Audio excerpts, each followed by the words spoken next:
আসসালামু আলাইকুম, সবাইকে স্বাগত জানাচ্ছি এনপিএম প্যাকেজ ডেভেলপমেন্টের এই সেশনে বা এই সিরিজে। তো আমরা এই পর্যায়ে এনপিএম জেএসে কিভাবে আমরা একটি সুন্দর প্রফেশনাল অ্যাকাউন্ট খুলে ফেলতে পারি সেই বিষয়টা আমরা আসলে দেখতে থাকবো আর কি এই ভিডিও থেকে। তো চলুন শুরু করে ফেলা যাক। অবশ্যই আমরা যেহেতু এনপিএম জেএসের আমরা আমাদের অ্যাকাউন্ট খুলবো, সেজন্য প্রথমত আমরা npmjs.com এই ওয়েবসাইটটিতে আমরা চলে আসবো। পাশাপাশি অ্যাকাউন্ট খোলার জন্য কিন্তু আমার অবশ্যই একটি ইমেল কিন্তু লাগবে। আমি আমার এখানে একটি ইমেলও কিন্তু ওপেন করে রেখেছি।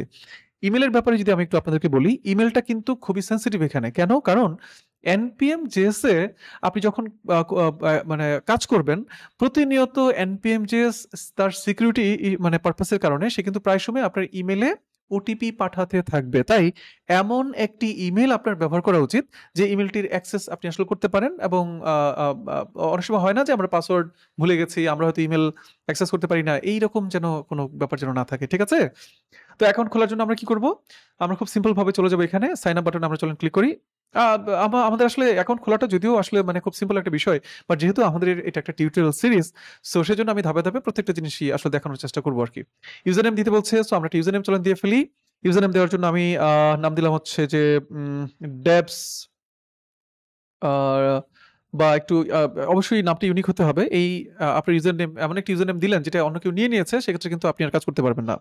সো আমি দিলাম যেহেতু ডেভজোন আমাদের, ডেভজোন আন্ডারস্কোর স্টু, হ্যাঁ? স্টুডেন্ট এভাবে দিলাম, হ্যাঁ? ডেভজোন স্টুডেন্ট। ঠিক আছে না? সো আমরা ইউজার নেম দিলাম হচ্ছে ডেভজোন আন্ডারস্কোর স্টুডেন্ট। ইমেল অ্যাড্রেস অবশ্যই আমি আমার এই ইমেল অ্যাড্রেসটি দিয়ে আসলে কাজ করতে চাচ্ছি। devzone.student@gmail.com। খুব ভালো কথা, দেখেন আমরা দিয়ে ফেললাম। এবার পাসওয়ার্ড দিতে হবে। পাসওয়ার্ডটা অবশ্যই ভাই বুঝতেই পারছেন আপনাকে খুব স্ট্রং একটি পাসওয়ার্ড দিতে হবে আরকি। ওকে, আমি একটি পাসওয়ার্ড দিচ্ছি। ঠিক আছে। এবার আমরা একটু এগ্রি করে ফেলবো। এই এগ্রি হচ্ছে আপনি আসলে আপনার লাইসেন্স এগ্রিমেন্ট এবং প্রাইভেসি পলিসিটাকে আমরা আসলে এগ্রি করছি। এবার আপনাকে একটা হিউম্যান ভেরিফিকেশন এখানে করতে হবে।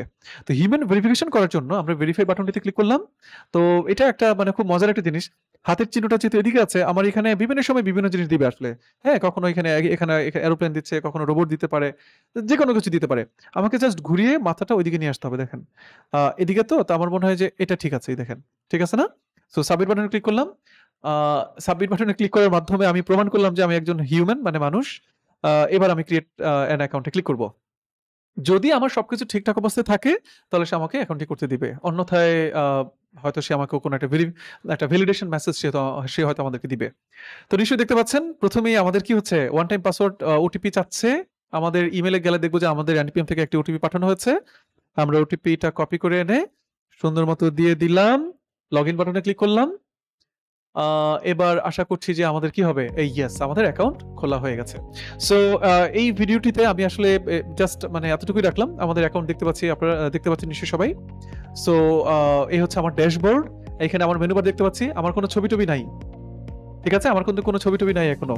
তো নেক্সট ভিডিওতে আমরা আমাদের প্রোফাইল সেটআপ থেকে শুরু করে ড্যাশবোর্ডের বাকি আরো কিছু কাজ আছে, এগুলো আমরা করে ফেলবো আরকি।